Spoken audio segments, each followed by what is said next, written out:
अनिरुद्ध, क्या सही है क्या गलत है ये मैं डिसाइड करूंगा। मेरी आंखों के सामने ही गलतियां कर रहे हो तुम और यहां खड़े होकर मुझे ज्ञान दे रहे हो। और अली, उस लड़की की तुम्हें कितनी फिक्र है कि यहाँ खड़े होकर तुम ये सोचो कि अर्शद से क्या बात कर रही होगी। जब तक झलक इस घर में है मैं उसे प्रोटेक्ट करूंगा। ये घर सिर्फ तुम्हारा नहीं है, यहाँ और भी लोग रहते हैं। बाबा मैं भी यहाँ पे रहता हूँ, मेरा भी हक है यहाँ पे। और आप कह दीजिए कि मेरा हक नहीं है तो मैं आपसे माफी मांगूंगा कि मैं किसी बाहर वाले को यहाँ पे लेके आया। लेकिन मैं कह रहा हूँ ना, समझने की कोशिश कीजिए। वो 4 दिन में चली जाएगी, बस 4 दिन की बात है। ये सुना कि वो वापस भी आ सकती है। बेबशाह, ये घर आपका है, लेकिन ये जो शहर है ना, ये शहर आपकी प्राइवेट प्रॉपर्टी नहीं है। उससे अगर मन किया वो कहीं भी जा सकती है, मुंबई, दिल्ली, कोलकाता, कोई भी शहर जा सकती है। आप उसे इस घर में आने से मना कर सकते हैं। आप शहर में आने से मना कर दोगे क्या? अली, मेरी अगर सलाह मानो ना तुम, तो अगर तुम अपनी जिंदगी बर्बाद नहीं करना चाहते हो ना, तो उस लड़की से दूर रहो। फाइन, वो लड़की तेजस से शादी नहीं करना चाहती है तो इट्स ओके। मैं सृष्टि से कह दूंगी, वो तेजस उसे शादी करने के लिए फोर्स नहीं करेगा। वो लड़की अपने आप अकेले रह लेगी, मैनेज कर लेगी अपना। अगर अकेले रहना पॉसिबल होता ना, तो झनक सबसे ज्यादा खुश होती।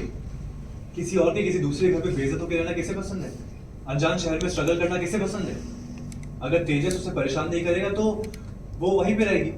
और अगर उसे काम करने का मन है, काम करना चाहती है, तो वो मुंबई चली जाएगी। अब इस बारे में ना मैं कुछ कर सकता हूँ ना आप। और हम भी नहीं चाहते। मैं बस इतना चाहता हूं कि वो इस घर परिवार से दूर रहे।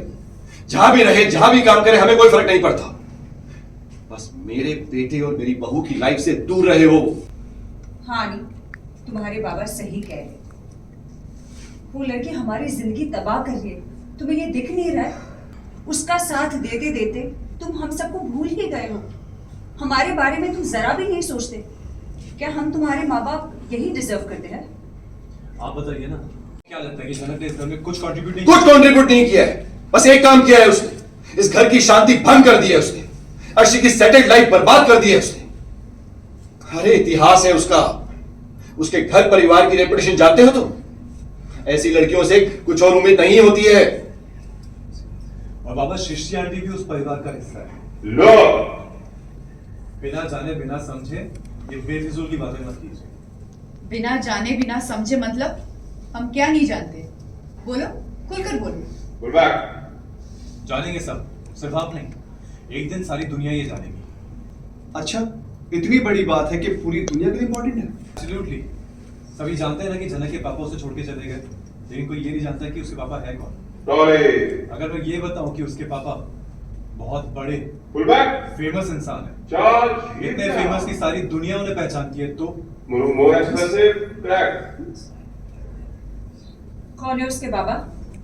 मैंने कहा ना, एक दिन आएगा जब सब जान जाएंगे, लेकिन आज वो दिन नहीं है। और उस दिन आप सब झनक से माफी मांगेंगे।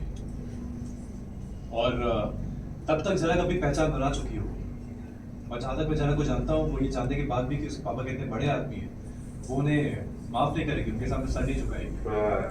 वो अपनी माँ की पहचान लेके सारी जिंदगी जिएगी। लो, चार्ज।